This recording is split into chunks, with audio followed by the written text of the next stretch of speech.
Hi and welcome back, fellow Retronauts, and in this video we're going to carry on with the repair of, I was going to say two CD32s, but it's actually only one because this one, this is my CD32, we actually repaired in the last video in this series. Originally I was going to pile straight into repairing my friend's CD32 Leigh, but I had already bought this CD32 in an unknown state.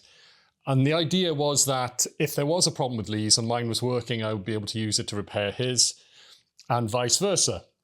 It's always much easier to repair retro equipment if you have a known working machine to use. So I thought that there was a good chance that out of the two, one of them would be working, and I could use that to then, as I said, repair the other one. Now it turned out that it was actually my machine that wasn't working, and I was always planning to recap this first. So I did that, and if you watch the last video, you'll find out that actually got my machine back on its legs. Which is great. So what we're going to do in this video is we're going to carry on working on Leigh's. We've got to do exactly the same procedure on his machine as we did on mine. I have to replace nearly 30 SMD caps, which are quite difficult to remove. Some of them may also be corroded because they tend to leak, and that's the reason why we want to recap a CD32. It comes from an era when capacitors were made in a substandard way very often, and especially the cheaper ones, I would imagine, and you find that after about 30 years, they're almost always leaking, and that can lead to a machine having issues with its sound, issues with its video, and in my case, with my CD32, it just didn't work at all. You would turn it on, black screen, no sound, nothing. So it's interesting that it can actually be that bad. So we've got a lot to do in this video, so let's get on with repairing Leigh's machine. We'll put the caps in, and then later on in this video, we'll test it, make sure it's still working, because it is actually working right now. We have video at least, and it plays CDs. We don't know the status of the sound yet, so we'll have to find out if that's working later. I've got a setup over there now where I can actually test the sound well.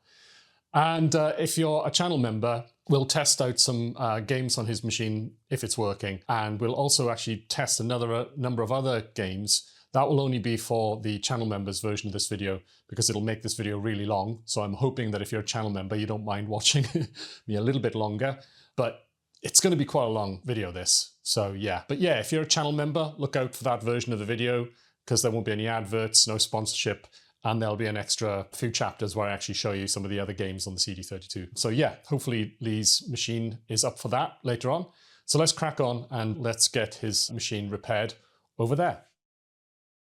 Okay, we're in the business part of the video, and let's not procrastinate. So what I'm going to try and do is, I've got these caps here. So these are the 1000 microfarad caps, which are going to be replacing these two. As you can see, the negative is on the outside. We're going to reverse that. So this is going to be facing in this direction instead, the opposite. And we've got a partner here for it, the same rating, and that's going to be not pointing in this direction, but the opposite direction as well. So basically facing towards the power supply. And then I've got the cap from over here, a little bit off camera. It's much larger than the original one. So what I've done is I've actually pinched the legs. See that? I've used some tweezers to just pinch those inwards so that they'll actually go through the through holes. And then the other one we'll do one of these 100 microfarad caps, which are pretty much the most plentiful on the board. There's the sort of bandolero that it came in, and there are quite a few in there. I'm not going to do all of them. There are different sizes, obviously. And what I tend to do is actually I tend to go through all of these as a set. So I'll remove those first, and then I'll then actually fit them onto the board, and then I'll go on to the next size down. And the reason for that is you don't want to get confused between the different ratings of the caps on the board. They can have different ratings and be the same size, so it's quite easy to do that, and you don't want to do that. So the easiest thing to do is to just remove all of the 100s first, recap it, then do the next, recap, etc., etc. So yeah, these are pretty tiddly. There's the cap. So although I say it's pretty tiddly, it's the biggest one of the surface mounted caps. So we're going to take these off. So let's flip it around. And the first thing I need to do is I need to put a little mark on the board for where they are. It's not always that obvious. So I'm going to have to take this off camera for a second. So give me a second. So I'm going to just flip this around. I'm going to put my finger where that is. Okay, well that's quite easy, isn't it? That's there. There we go. And then the other one is here. So let me put my finger there. That one is here. So hopefully we can see that. Let's just put some flux on both of those. Let's just put a little bit on there, a little bit on there. Now for these two. Now off camera, I had a big problem, when was it, Friday I think, when I started doing this. Oh yeah, there's another one as well over here, the one I said, the small one. So it's actually the same as the first time I did it actually. The pin on that is bent to the right. I don't know why they do that all the time. I wonder if it's the same person in the factory. Could have been. Okay, so got a little bit of flux on there. I'm just going to turn that around so you can see it. It's actually that one there. There you go. That one. But yeah, it is a much smaller cap than the one that RetroPassion has provided, unfortunately. So it's going to be a little bit tricky to do that. So let's just get that in position. And what I'm going to do is, I think I'm going to put a little bit of that chip quick stuff on. So let me turn on my soldering iron. Now off camera, it's an absolute mess. There are so many soldering irons. I've got 2 normal soldering irons on the go, and also I've got the tweezers, because I find all of them are kind of useful at certain points. And I've also now got the desoldering gun in the mix as well. So yeah, it's a bit of a pain right now. And I've got to be very careful that I don't end up actually leaving any of them on when they're not meant to be on, because it's very easy to melt stuff and burn stuff and all that horribleness. So let's see if this does what it did on the other board. I find that it was a little bit standoffish. It wouldn't really mix very well with the existing solder, but let's give it a go. Yeah, it's doing the same thing. Oh, there we are. I think I've got it in a mix there a bit. There we are. It's a big old blob. And we got it on there as well. See if I can leave it behind. There we go. And here, the same thing. There we are. Come on, blob. Yeah, I wanted to share with the other one a bit. There we go. Okay, now over to this one. Hopefully you can see that. Seems a bit corroded, that one maybe. Okay, so I'm just going to put the blob and move it around there between the two. There we are. Doesn't really matter if I leave it in place. Let's just, yeah, get that ready. Okay, because that's the whole point. I want it to be there because I want to now suck it up with the solder sucker, or CRG calls it the Moo gun, which is, yeah, it's a good name. It does make a funny old lowing sound, I think it's called. Right then, let's turn on the solder sucker. Now, I'm really not sure if this is going to work. I spent quite a bit of time off camera fixing this. I found this drill bit when I was doing a bit of reorganization today in the house. It's pretty tiny, and I had to put that in at the back end of the solder sucker's pipe because it was blocked. It's quite severely blocked actually, and I was even wondering whether the blockage was meant to be there, you know, if it's a part of the construction of the thing. But I just assumed that it shouldn't be, and I just kept on going for it, and eventually I managed to get it to break through. So I've cleared out the pipe, and I think what was happening on Friday when I was trying to use it on these was that it just wasn't sucking. And that's exactly what I was seeing. It was just leaving the solder there. It was making the mooing noise, you know, the suction was happening, but it just wasn't pulling the solder off the board. This is relatively quick to get up to temperature, but it's not super fast. And due to the congestion on the desk, I'm struggling to get the main unit close to the camera. Yeah, super congested. Don't know if I can work out a better layout for the workstation area in the future. I've tried to keep it where it is because it's in front of a window and it's quite nice sometimes to have some daylight here. But the problem with that is I do actually have some shelves on the left-hand side. It would be nice to have 1 or 2 of these on a shelf so they don't take up so much desk space. Right then, it's saying that it's basically up to temperature. 369, that's what I've got it set on. So I'll try with this first. Let's see what happens. Let's see if it's hot enough. Yes, it is. Yeah. Okay, let's pop it on. Ah, that was good. There was actually some suction. So I don't know if you could see that, but it did suck off the solder, but the pin is just completely bent. So I'm going to try and get under it a bit. There we are. Because ideally you should put the solder sucker on the pin. Okay, let's try again.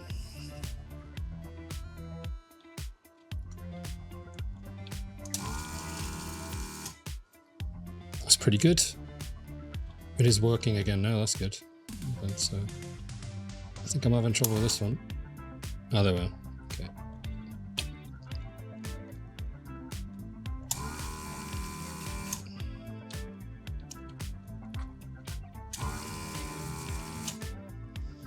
There's a bit left in that one, so I might use a little bit of solder wick in there. But it has got most of the solder off, so let's go over to here.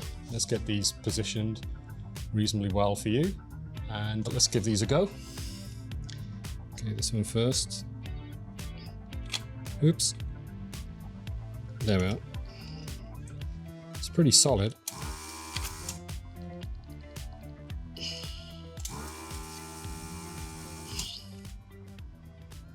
Yeah, it's not completely done it. This feels better. It's actually moving around a bit. Yeah, mostly. Now this one.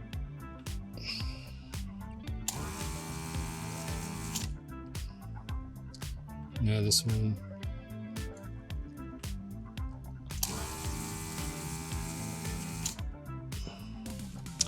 Okay, that wasn't too bad. I don't think it's completely done the job, but let's turn that off. Now I need to put it into its little holder to cool down, make sure I don't burn anything.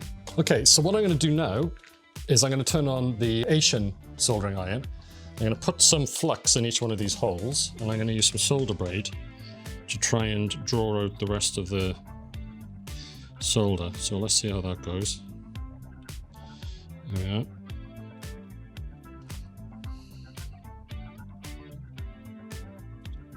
Okay, let's turn on the soldering iron. And I've got a bunch of solder wick already cut to length, so I'm just going to put it in my tweezer so I can hold it in the right orientation. And let's just cut this one. It's a little bit ragged on the end. I like to have them so they have quite a neat end to them. And the reason for that is they can fray sometimes and actually leave little copper wires on the board, which, yeah, isn't such a good thing, is it? So let's just chop this down. Yeah, that did that. And the iron's up to temperature, so let's see if we can get this to... You can see a bit of solder's come onto it. Okay, now this one. Maybe. Okay, here. So I want to get a fresh piece here.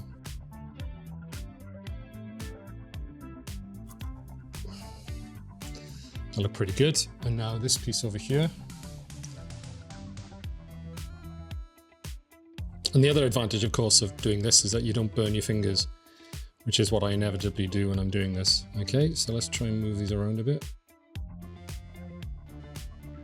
Okay, now don't forget, these all have corroded solder on them, almost certainly. Maybe not this one, but the other two big ones, they almost certainly do, because they're definitely leaking. So what I'm going to do now is, I won't really be able to do this on camera, I'm going to try and basically walk these out. So that means I'm going to heat each pad slightly. So let's see if I can get that on camera for you. Maybe not, it's a little bit out of focus, isn't it? Anyway, bear with me.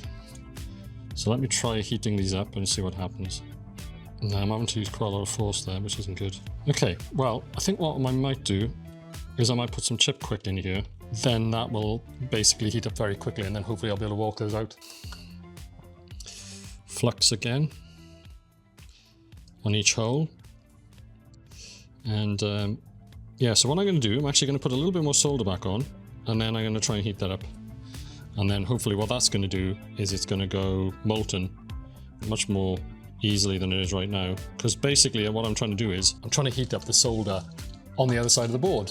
And there's nothing to conduct the heat through to it, so it's not going to work.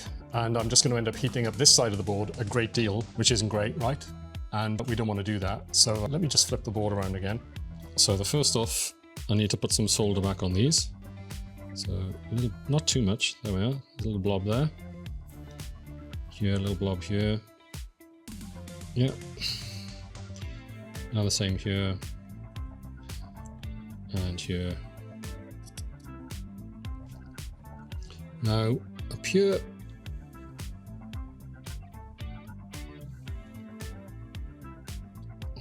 There we are. Okay, now I've done that, I'm going to try walking them out again, so fingers crossed this time with the extra solder.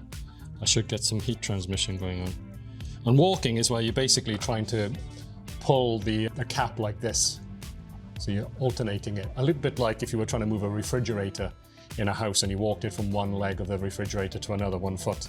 Similar kind of idea. You're kind of doing this and this, and you're trying to basically wriggle the legs of the cap out of the hole. It's a little bit brutal, but not that brutal if you do it right. So let's how it go. I'm pushing on the left. I'm pushing on the right. Well, I can see that go back in actually. Actually, if I go in between them and I'm wriggling it back and forth, this one is a bugger. Come on.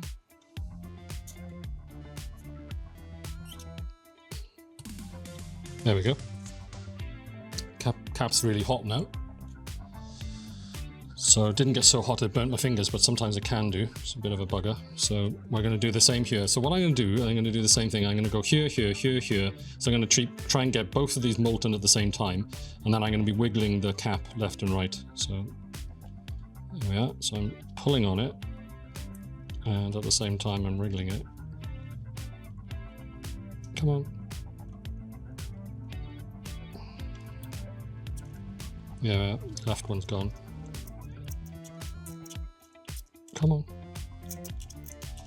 The right one is really difficult. There we go. That's that one. And now for this one here. Sorry if you can't see this very well on camera. It's very difficult to do this and at the same time film it. So bear with me, sorry. So again, oh, the left one came out immediately there. That was great. Now the right one, not so much. There we are. What you can do sometimes, if this is too violent, you can basically clip off the cap. There we are. It's come out. We might have lost one of the wires on this one. Have I? No. Alright, cool. That was a bit of a worry. I saw something that looked exactly like the wire, but it turned out to just be a piece of solder, which was exactly the right shape. Fingers crossed. So what we need to do now is heat these up again and try and get the solder out using some braid. Let's do that. So just get some braid, some fresh braid. It's important every time you do this, you get a fresh piece of braid once it's filled up with solder. Otherwise you're just wasting your time. And another thing that can be really good, let me do that, is flux. Flux basically helps the solder to flow, and the solder will want to go into the copper, but it may not do so. But with some flux, it really will tend to suck into the copper. The copper will absorb the flux. Now, the braid should actually have some flux in it anyway, but you don't know how good that is. You don't know how good the quality is, and you don't know the quantity of it. So I find giving some extra is worth doing. You know, I would say I'm not an expert in this. I'm learning as I go along. You may be much further along that road, so bear that in mind. Let's put this here. See that? Okay, so hopefully now I'm going to not block your view too much.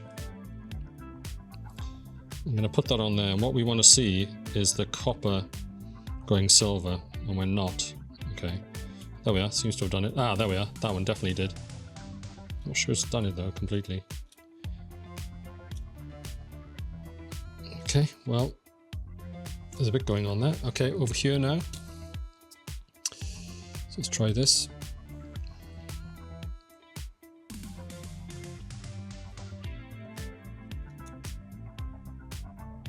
There we are. Oh, that's great. That's emptied, I think. Now this one.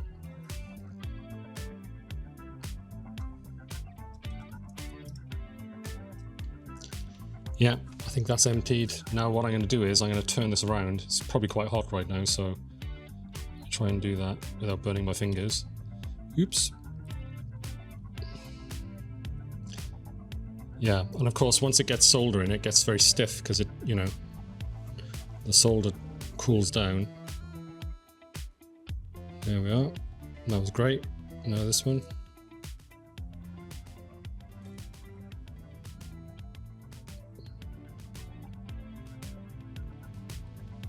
Brilliant, look at that, completely clear. And I find sometimes with these wires you have to, actually this one, I thought it had cleared, but no, it definitely hasn't.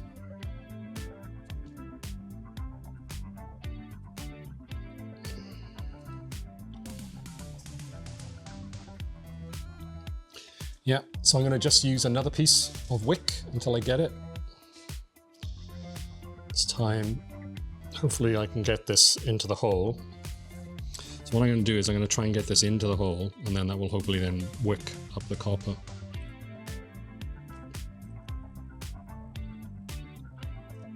Yeah, there we are. It's gone up that time. Okay, so I have some little files that came with my solder socket. They're pretty thin. What's quite nice about them is they're different grades, see? Thin, thicker, and thicker. Or thickest, I should say. So what I do is I get the thinnest one, and to make sure a hole is clear, I try to pop it through. That one isn't quite clear. That one is. That one is as well. That one is. And it doesn't have to be completely clear. This one looks like it's clear, but I can't get this through because there's a little mark on the edge here. And this one definitely has a little bit of solder on the other side. So let's flip it over. What I'm going to do now is, yeah, so hopefully I'm going to show this to you. This one here still has some solder in it. And then the other two, I'm just looking at them off camera. They both, one of them looks good. And yeah, I think they both look good actually. I think we'll get the cap through that on there. It's just this one here, which is a bit of a holdout. So let's just put a little bit of flux on it. There we are. Now we're going to get the braid again. Okay, hopefully you can see that. So I'm just going to try and get this in there.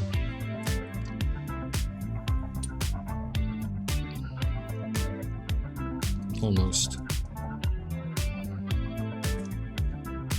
Sometimes I just try to get the tip into the hole, just to make sure it gets in there, makes contact. Once it makes contact with the braid, it's usually good. There we are. That's got it. Right then. So let me just turn off the soldering iron, because what we need to do now is just put the caps in. So we want to make sure that we're paying attention to the type of cap. This is 1000. I need the 470. There we are. This is the 470. And according to the diagram here, it's negative on the left. So that means the shortest of the two legs goes on the left. So let's see if it will actually go through the holes. It will there. What about on the other side? Should do. No, not quite. Okay. So what I'm going to do now is I'm just going to turn on the soldering iron again. I'm going to use its swapping facility. So I'm going to swap to the other soldering iron, and it's actually a very thin, sharp one. What I'm going to do is I'm just going to pop it in the hole and see if I can get it to just clear the solder a little bit. Sometimes this can go wrong and it can actually do the opposite. I think that did it. Okay, so I'm going to swap back to the other one. I'm just going to turn off the iron for a second. So 470 again, negative on the left. Yeah, that went through, great.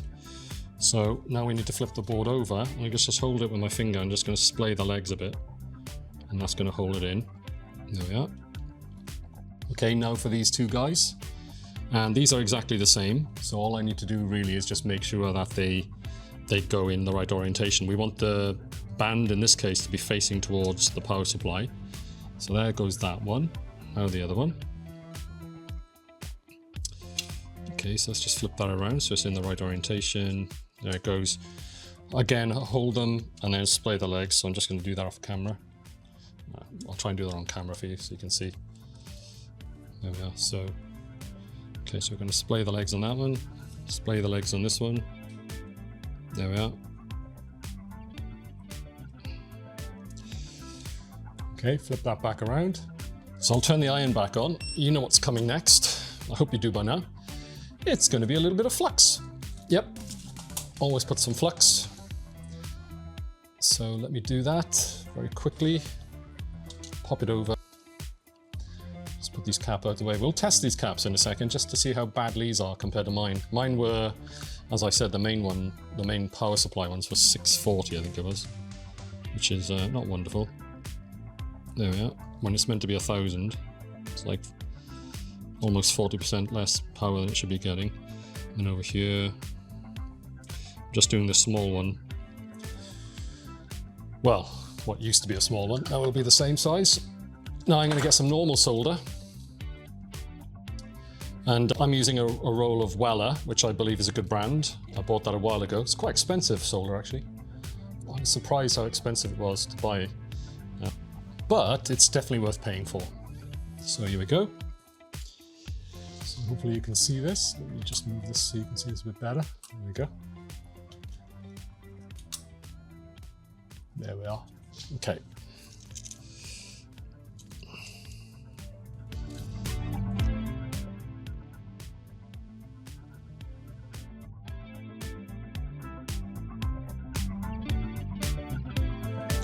Now this one,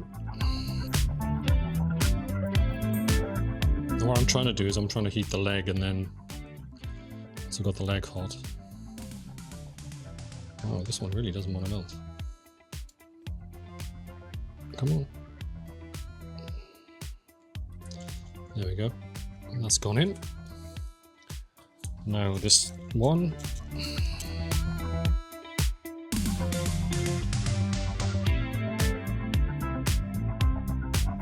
That one has been quite resistant for some reason. It's quite weird. Let me do the other one. I'll come back to it in a second. There we are. That was easy. What about this one? I think it's a ground plane, massive ground plane. There we are. Just make sure that got in. Yeah. Okay. So they're in. What I need to do now is just check that they're nice and solid. So for that, I'm just going to put them over, hold onto the board for a second, just check this. Yeah, they're nice and solid, they're in good. Right then, grab the legs, and I tend to keep these actually, they're quite useful for bodge jobs. So hold the leg, go right to the base, cut it, put it over there. And the reason why you should hold it is because they can ping off and hurt you. So the best thing to do is just hold on to them. And then you make sure that they don't do that.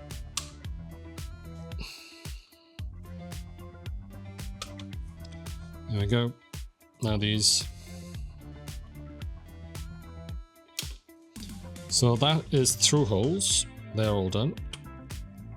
Next thing now is to just take off the excess flux that we have, and we'll have quite a lot of excess flux because, as you saw, I use quite a lot of it.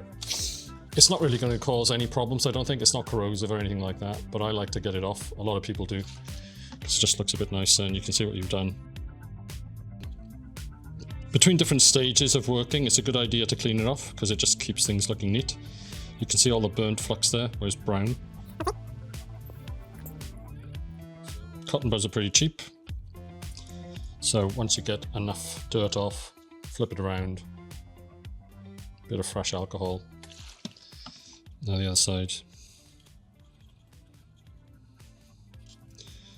And make sure you use all the sides of the cotton swab so that it cleans up everything. There we are, that's looking great there. It's not completely dirty yet, so let's move over here and use it to start doing this bit here as well, because there's quite a lot to get off here. And over here, let's get the ball rolling with this one. We'll finish off with a clean one, because there's just too much flux to do it with this.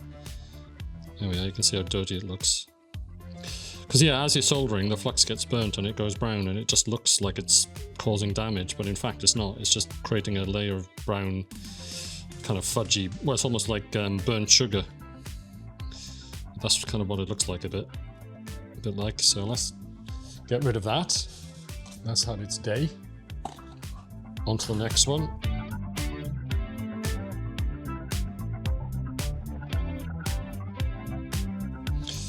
And now I'm going to give it a little bath.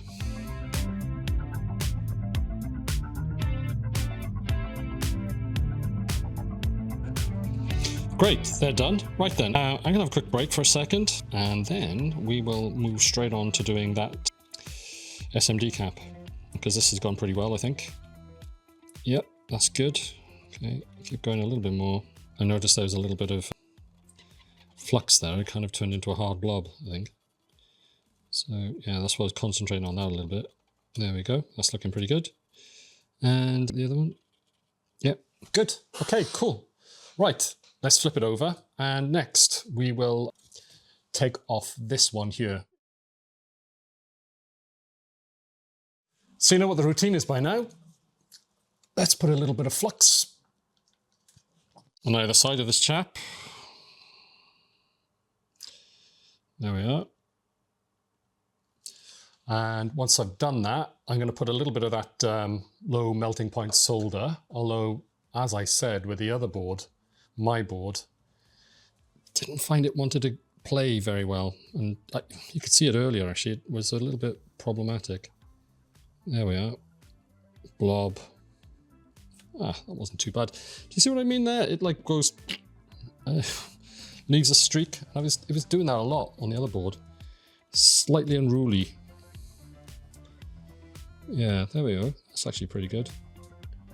And yeah, that's left a good blob there. That's good. So the idea is you're trying to put a big blob because what you want is for that to help you to transmit the heat into, well, not into the cap, but underneath the cap. And that's why I put quite a lot of flux there as well. May seem a bit wasteful, but you're basically just trying to make your life as easy as possible. And what I mean by that is you're trying not to damage the board. So the best thing to do is just to put as much effort as you can into getting things to come off easily. So, yeah, it can prove to be tricky. And this slow melting point solder and the flux in combination, so it should hopefully make it a lot easier. So I'm going to use the tweezers because this is a good example of where you can. It's out in the open. It's easy to get the tweezers in there. Hopefully the camera won't get in the way. I'll try and do this so you can actually see what I'm doing. But what I want to do is I want to hopefully get the two pincers of the tweezers up against the solder, get that to go molten, and then hold it there and use a tiny bit of upward pressure, you know, pull slightly, not a lot, because we don't want to pull the pads off. And then what we want to do is we just want to wait for it to go molten underneath, and then it should hopefully just lift. Sometimes it doesn't. It can take too much time, and then what will happen is it will just pop. So be prepared for that. Hopefully it doesn't happen, but it can happen. The reason why I'm waffling away actually a little bit is I'm just waiting for these irons to heat up, these ones. They're not the greatest things. It's a Gordak 902 SMD station, but it's a cheap and cheerful product. And maybe in the future I'll pay for a better one if I get a recommendation. So if there's anybody out there who fancies sponsoring a video and sending me a better pair of these, I'd be open to that. And I'd be very happy to try out another pair. And ideally then by trial and error, I can actually find a better pair and share that with you. So I've been talking for quite a while, so fingers crossed it's up to temperature. So let me just, yeah, it's making a hot noise when I put it up against something liquid, some water. So let's go for this. I'm going to look from the side and then I'm going to go in and grab this. So fingers crossed. I'm holding it in a funny sort of position here. I wouldn't normally do this, but this is just so you can see what I'm doing. So there's the solder melting. I'm holding it. There we are. Come on.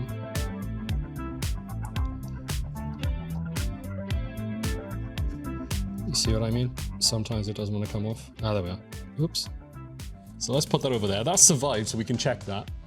And it's left a blob of solder there, 2 blobs. So I'm going to put this safe into its little holder. And what I'm going to do now, you can imagine, a bit of solder wick, and we're going to try and clean that up. So we leave a pad in good condition ready for the next stage where we actually solder on the cap. Let's turn on my normal soldering iron.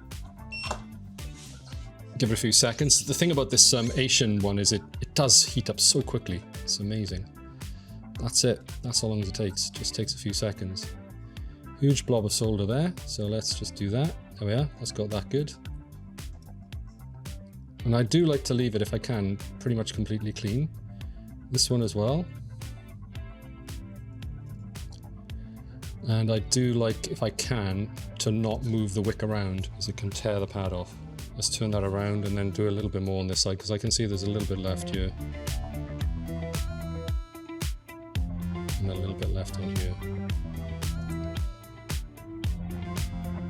And the reason why I'm trying to mop up all the old solder is because it's been through corrosion. So We don't want that. We want it gone so we can replace it with new solder. Now I need a cotton swab and a bit of alcohol to clean that up. And what we're going to do is we're just going to solder on the new cap once it's cleaned up. So let's just give this a quick clean. Always clean it up because you just want to get the flux off. You don't want it to keep on building up any flux. And also when you're doing this sort of stuff, make sure that you keep an eye out for any bits that have sort of pinged off from the solder wick. A little bit of copper might have come off.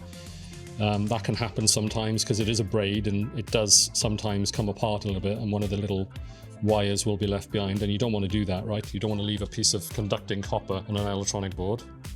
So there we are. Let's just put on some more alcohol. I'm going to flip this around, use the clean side to clean that up so it's nice and squeaky clean. Can you hear that? Hopefully you can. That is literally squeaky clean now, and you can see it looks pretty perfect, right? That is how you should take an SMD cap off. That was a very good example of it. It doesn't always go like that. And as I described earlier, there are all those different techniques of clipping and, you know, cutting underneath, and definitely wouldn't use the twist method. If you heard of people using that and that just sounds like a really bad idea, yeah, you don't want to do that. So let's now put some flux. And now I'm going to use the tweezers to put the cap in place. Don't make the mistake of getting this the wrong way around. I did that once on one of my caps when I was doing the my board. So I'm going to make sure that it's the right way around and it's on the flux. Anyway, I went off to the side a bit. Always fights you a bit, I find. Now I just want to push it over here a little bit. There we are. That's pretty good. And I'm going to come in from the right with some solder on the, this will be normal solder, the Weller stuff. I'm going to put a little blob on the tip, and then I'm going to present the blob to the flux, and the flux then should hopefully pull it and make it connect with the cap. What I do is, once I've done one side, I check it by pushing against it and seeing if it's affixed. And you'll find that there's sometimes a tiny bit of flex, which indicates that obviously it's only connected on one side. And then what you want to do is obviously flip it over and do the other side, and then hopefully you'll find that it's very solid then, it doesn't move at all. So hopefully you can see that nice and clearly, yeah. Okay, so let's get that in there and put a little bit of blob. Just trying to get the blob to go on the iron, it doesn't want to. Okay, well, that's weird, so give me a second. The iron is acting strangely, so I might need to clean it. Maybe it's got a bit of old flux on it, or old solder. Yeah, it completely refused to go onto the iron, the solder, which it shouldn't do. Okay, so let's try that again. So, there you go, went on this time easily. It's a huge blob, so I don't need all of that. That will have done that. Now I'm going to spin the board around. I always like to play to my hand, so I'm right-handed. So what we're going to do is we're going to spin the board around. Okay, still got a blob on here. So like I said, if I push this now, it's quite solid, but not quite yet. So let's get that on there.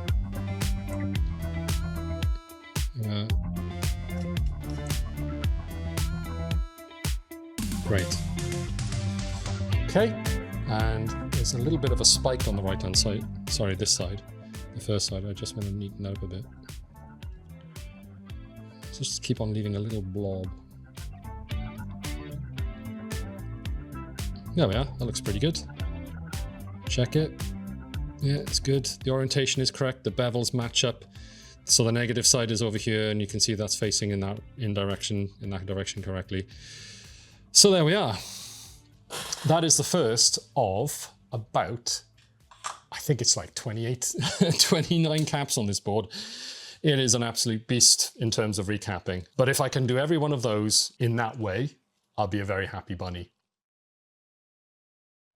Okay, so it's the following day, and after that demonstration that I just gave you, I'm going to try and take off the rest of the 100 microfarad caps, and I'm just going to give you a quick overview of what I'm going to do. You will see that I've already put marks on these capacitors.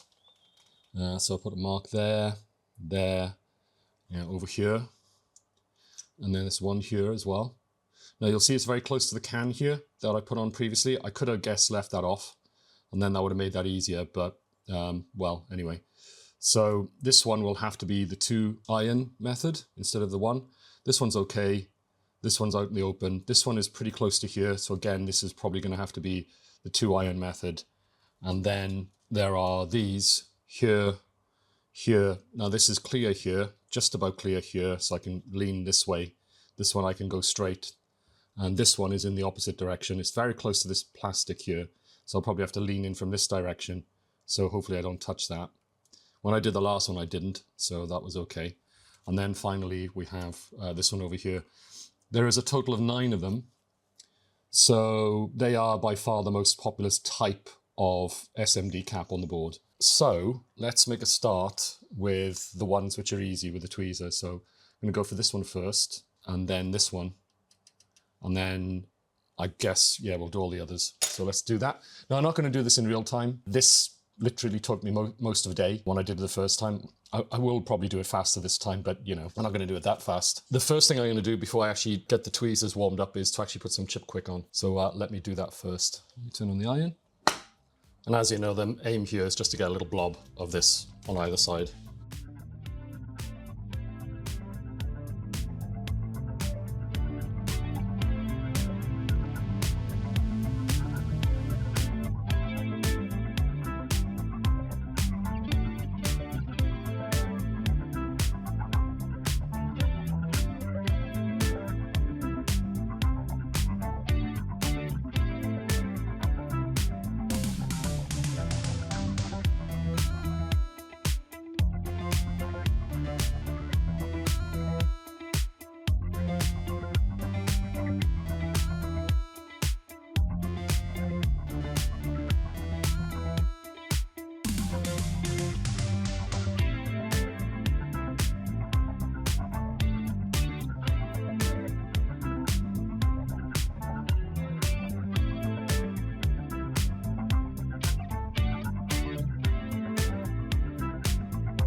Okay, that's all those guys done. Next, we have to do the tweezers. I'm just waiting for the tweezers to heat up, and then I'll try and take all the ones out that are attainable. Okay, let's give this a go. See if it's at the right temperature yet. Yeah, it is.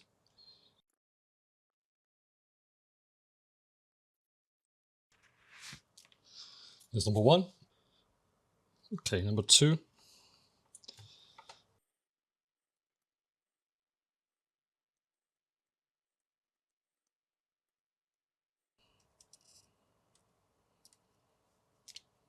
There's number 2.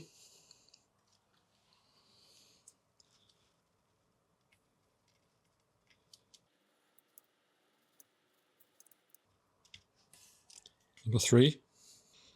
Okay, this is Danger Mouse. This is the one that died last time.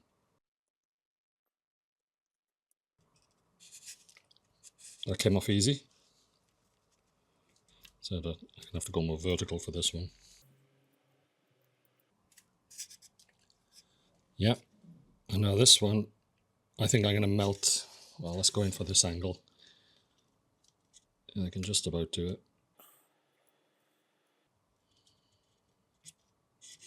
There we are. That took an age, didn't it? Oh. Yeah, loads of solder left behind on these. And now those last 2, I think it's just the ones which are very close. I'm going to turn off the tweezers, and I'm going to get set up to use the other irons. So I'm going to have to plug in this iron. The problem about this iron is it doesn't have a switch on it. So this one is probably not going to be maybe possible for me to do this and show you it at the same time very well. Now the older iron takes a lot longer to warm up, so I'm giving it some time. So yeah, this one is already ready. This one is not really, oh, there we are, starting to heat up. So let's go for it. So I'll do the pointy tip first. There we are. And I'll do the other one. There we are. It's off. And now for this one here, same technique. What I'll do actually is start with this one, get a big blob of heat into it, like that, and then go over here.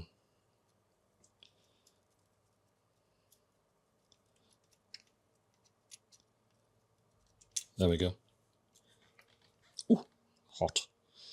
Okay, so 1, 2, 3, 4, 5, 6, 7, 8. And we've already done that one. Great, so that's that. So I can unplug the secondary iron now, let it cool down, put it somewhere safe. What I need to do now is, as I said earlier, is to remove all of the remaining solder on these pads. Now for that, I'm going to put a little bit of flux back on, and then we'll do just as we did earlier and clean it off.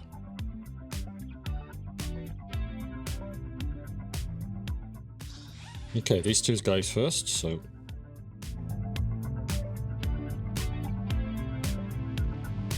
perfect. Now this one, I'm just going to use the remaining part of this.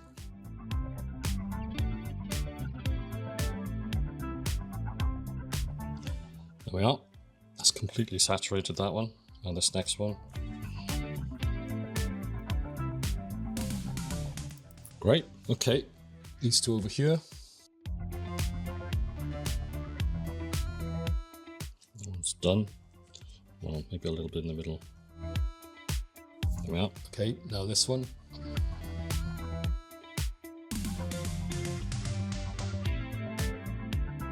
Great. Now this cluster, quite a lot here. What I find is if you have enough flux on, the wick doesn't solder itself as well, which can really happen, and it's very nasty when it does that. It basically sticks. Yeah, great. Okay, so let's just do a quick inspection, make sure everything's good. Okay, next I'm just going to do a little bit of alcohol, just to clean up a bit.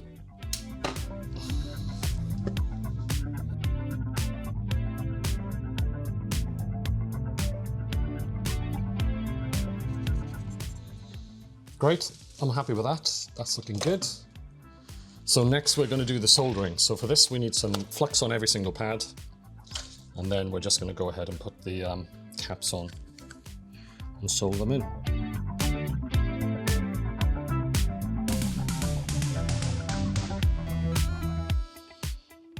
Okay, paying attention to the polarity, I'm going to put each one of these in place.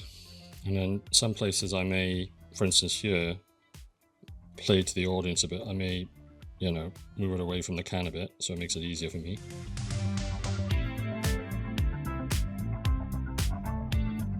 Oops. It's horrible when you get it right in position and you hit it right at the last moment.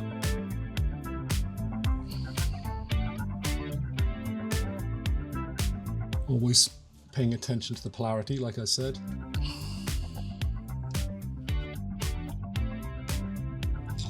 Okay, double check these, the polarity. Yes, yes, yes. Yes. Yes. This one is backwards.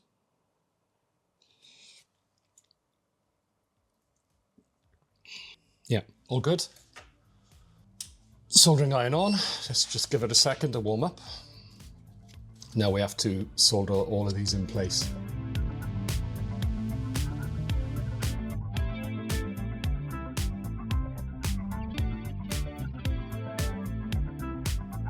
Okay.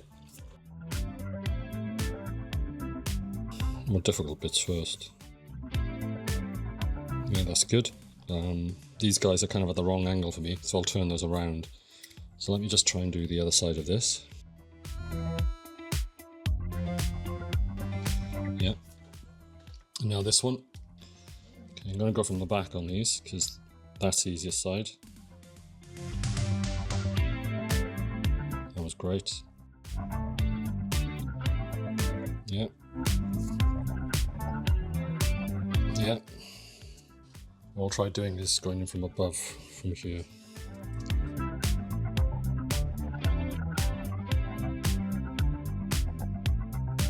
Okay, that's it.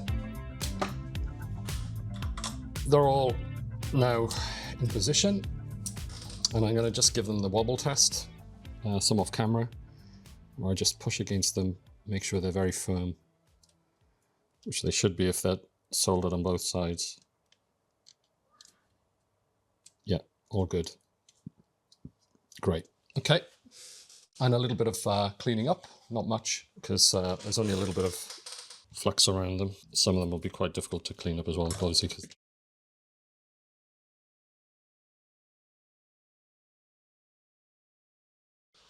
Okay, that's it. We're good. That's all of the 100 microfarad caps installed.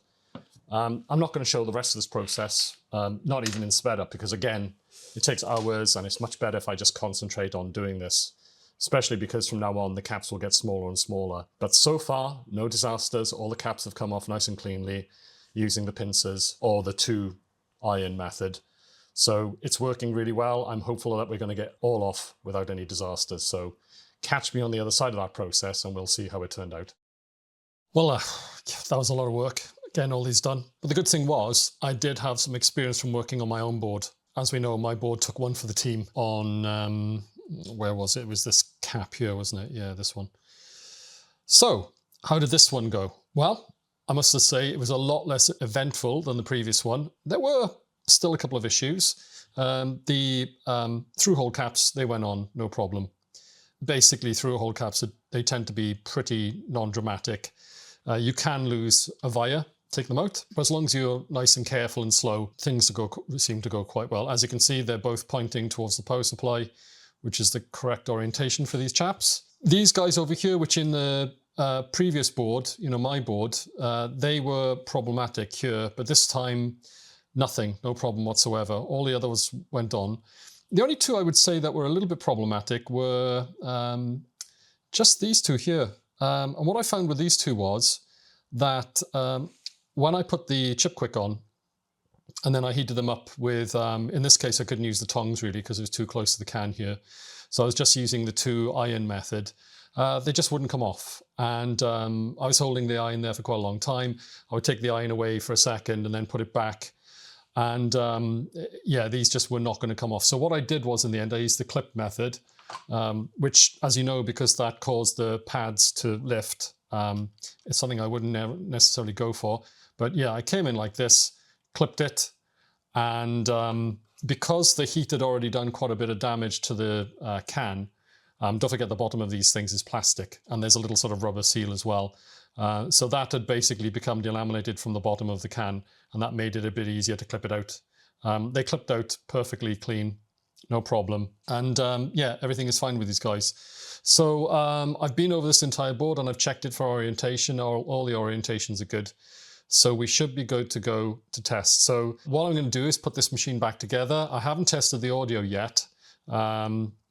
Yeah, we need to test the audio because when I originally had this set up, I didn't have any speakers that I could actually use it with, but I do now. I've got the same Harman Kardon speakers that I used in the last video.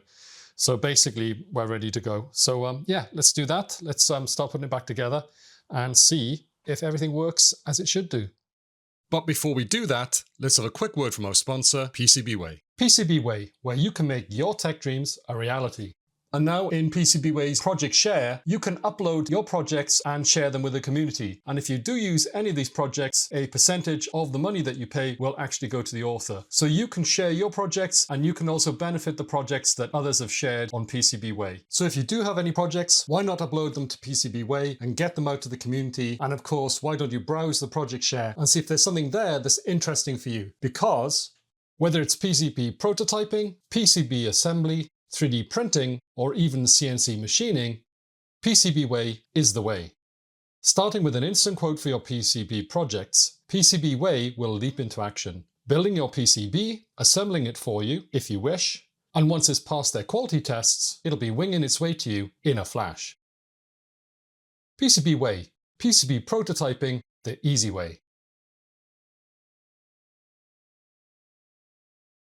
So this is the really satisfying part of the whole process, I think, when you got everything fixed and you're just putting it back together. I was hoping to test this with this cable, actually. This arrived today.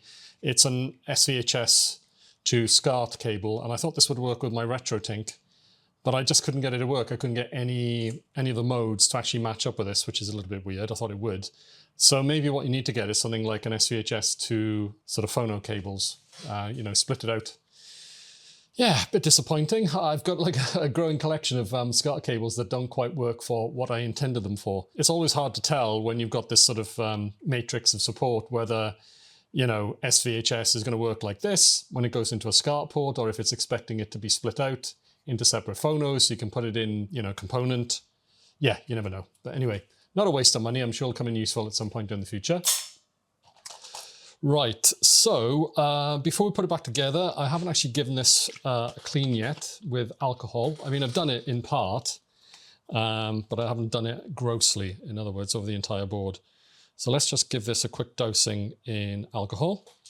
Obviously, you need to be careful when you're doing this. You haven't got any naked flame around because alcohol is flammable. So yeah, be careful with that. So what I'm going to do is just going to brush around gently, of course. Don't want to break anything off. So I'm using an old toothbrush for this. And yeah, just want to get this a little bit clean. So the reason why I do this is because you might still have some electrolyte on the board, and this at the very least will dissolve it and spread it out so that it's not as potent. And really this should kind of wash it off to a large extent.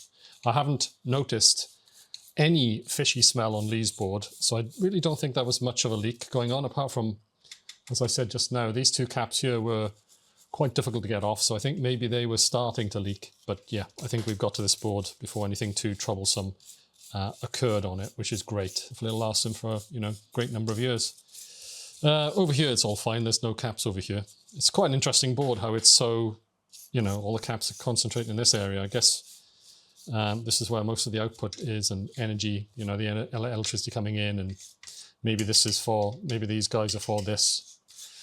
I've seen a mod that you can do, quite expensive actually, to give this HDMI video. I really wouldn't mind giving this HDMI video, but I'm not really willing to spend £200 on it. Yeah, quite an expensive solution that, to be honest. So yeah, for now, I think I'll just stick with getting the right type of SVHS cable. So let me just get some tissue just to mop up the excess alcohol. And obviously this will as well take off any remaining sort of electrolyte which has been dissolved into the alcohol. Although, like I said, I didn't really notice any smell whatsoever on this board. Yeah, it wasn't really an issue. So I'm just going to dab this. Okay, good. Let's just put that in the bin. And I'm going to get the bottom of the case. Still got Leigh's yellow tape on it to identify that it's his. So I'm just going to take that off. Oh, it's quite sticky, that. Right then, so we have to get this in this way. So let's get those through there. And it should just fall into position pretty much. Yeah, that's good. Let's get the bottom of the case. And again, we've got tape on it to identify it as his. Let's take that off. Everything looks good. And let's get this the right way around. There's the back. Let's just put that in position. Good stuff. Now the difficult bit, which is getting the RF shield on. I've got it over here. Let's take the tape off it. There we are. Now, if you watched the last video, you know this is quite tricky. I actually cut out a big section of that video. Well, not a big section, a section where I was actually trying to put this in, because you have to basically put this in position. And then let's get this the right way around. Which way is it? That's the RF. Yeah, that's it. Okay, so let's... Yeah, so you have to put the cable through. This is the top of the case here, and I'm using my monitor here as basically as a stand to hold it upright. You need something to hold it upright as much as you can. Let me take some tape off it. There we go. And now I have to put this through here. Yeah, it's a crazy little design, this. Don't know why they did this like this. And then you basically have to hold this in position so you can put that cable through. It really is crazy, this. Don't know if there's a better way of doing this. Right then, so let's try and get this in. That felt good. And then push these down. It's good. And then rotate this. Try not to put any strain on that ribbon cable. What I'm trying to do now is get the RF shield into position. It's probably the tabs on this. The tabs are a real pain. You don't really need them, really. Not much. You can actually put them over it, to be honest. So let me see if I can do that. Yeah, good there, good there. Looks like it's all right there. Yeah, looks like it's all in position. Now, while it's held up like this, I'm not sure this is right here. It's weird, this feels tighter than mine. Let me just put it here so it can sit on top for a second. Okay. These are Leigh's screws. And I do have a few more in this box here, which seem to be the same type. So I might put one of these in mine, because mine I think was missing a screw. One or two anyway. So same procedure as with Leigh's. Just make sure these go in loosely to start off with. So you want to leave a little bit of wriggle room for the others to get in. There we are. Okay, now this.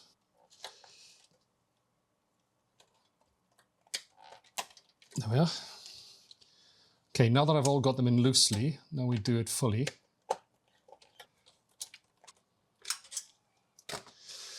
Great. Okay, now the lid goes on.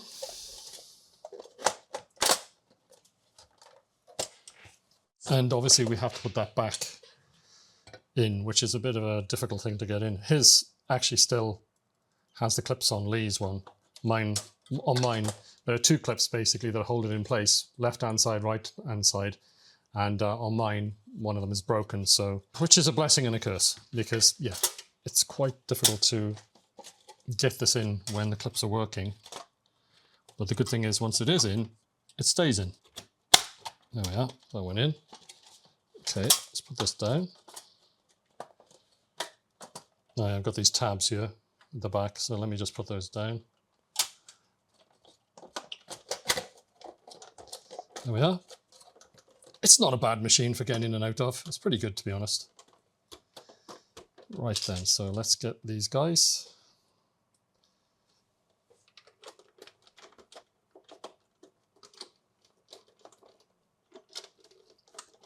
Let's try one of these other ones, see if these work. I think they do. They look the same.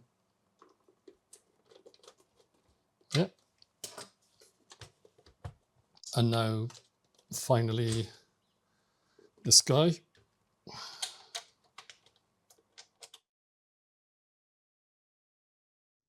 So a couple of days has gone by since the last chapter. And for that was, I was waiting for a cable to turn up. Now, as I said in the last chapter, I was originally waiting for this cable and this cable that you can see here.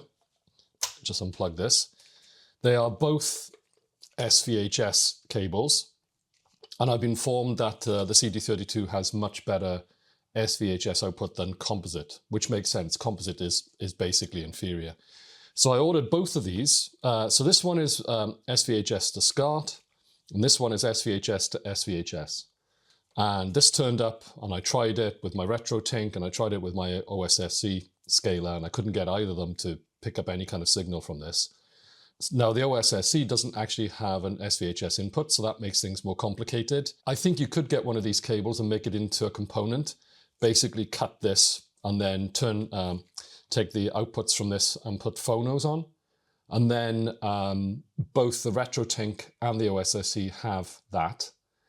Maybe that would also work as well. So that's an option, I suppose. I may actually take some time to order another one of these and make one of those cables and try that out, see if that actually works. Because when you're making videos like this, it's part of the sort of science of it is to work out how you're going to capture things, and it takes a lot of work and expense sometimes. So this cable is basically useless for now.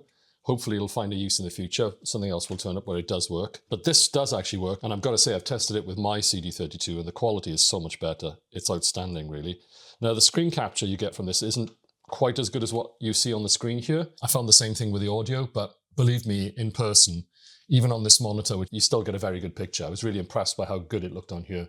Because if you went back and you watched the first video in this series, you know that I received this monitor new, and I tried it and I thought the quality wasn't as good as I was hoping for it to be. But as things have gone on and I've managed to get the CD32 to output some better signals, actually I think this monitor is actually pretty good. So we've got the audio coming out here.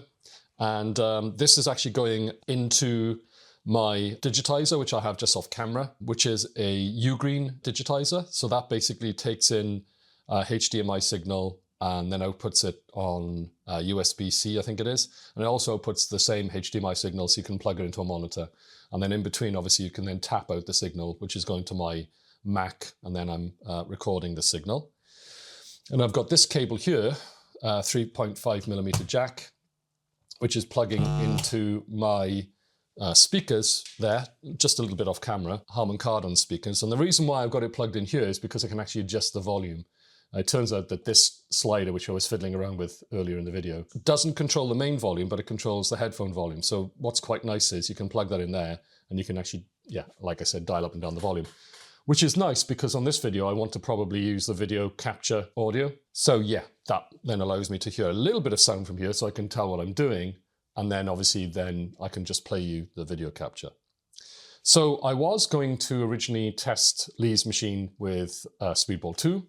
I have that ready, but I've decided to go for Chaos Engine because what I can do is just give you a quick demonstration showing you how much better the video is with the SVHS. Because if you are thinking about getting a CD32, then that will show you the difference in quality. So anyway, we need to test this machine first. So everything's plugged in. We've got the power, we've got the SVHS, we've got the two phonos here for the sound. And then around the side here, I've got Leigh's Competition Pro pad, ready to play some games, joysticky kind of games.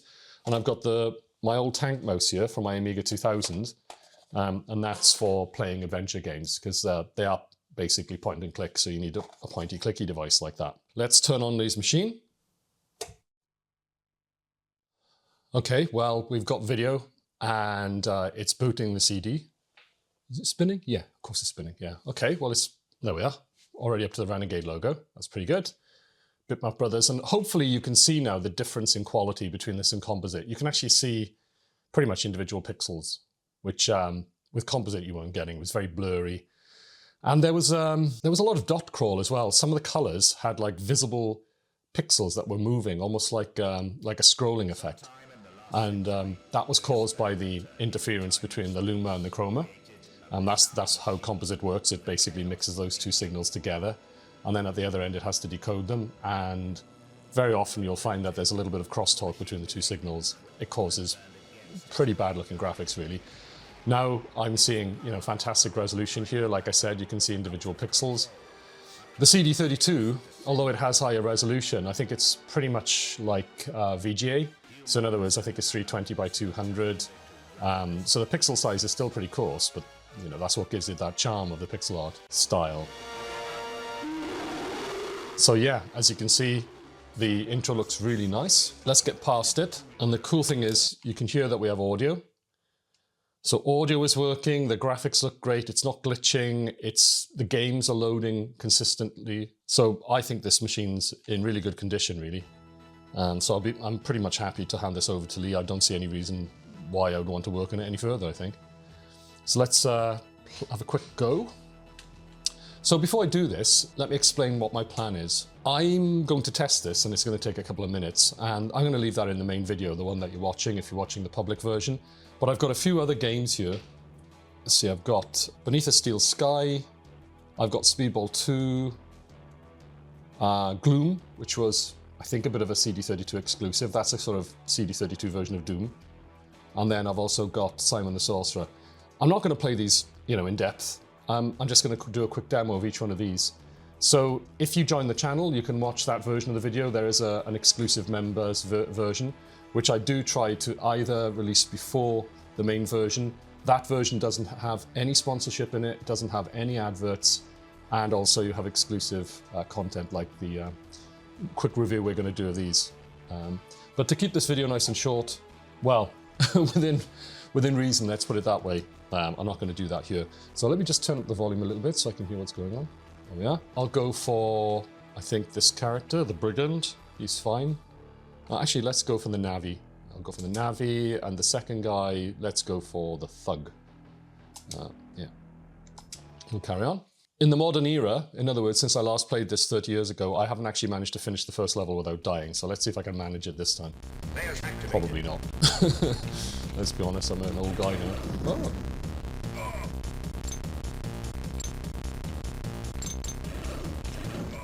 The problem I have is the controller. Shooting on diagonals in particular is quite tricky. And I'm not sure if that's the case with the joystick.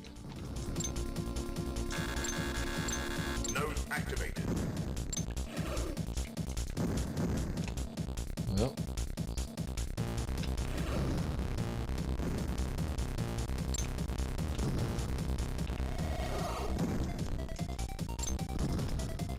Maybe I just need to get used to the controller.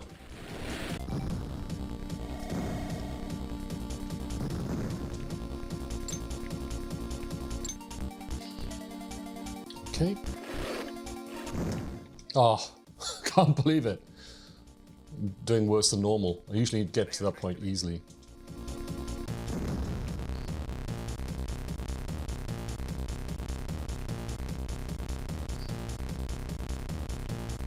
Okay.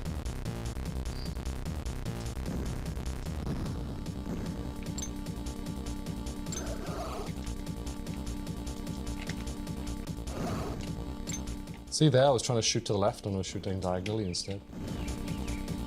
Yeah, I get a lot of that.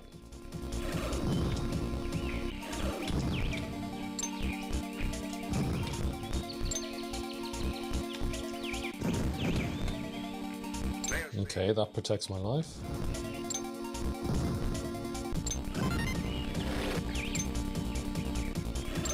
Special power. Special power.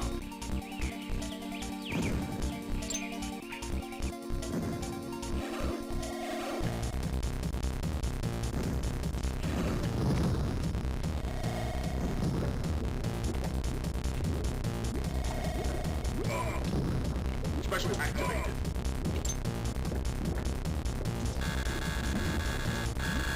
There we are. Level 1. Great. So as you can see, Chaos Engine is looking pretty good. Right then. So as I said, if you're a channel member, we'll carry on and we'll test the next few games.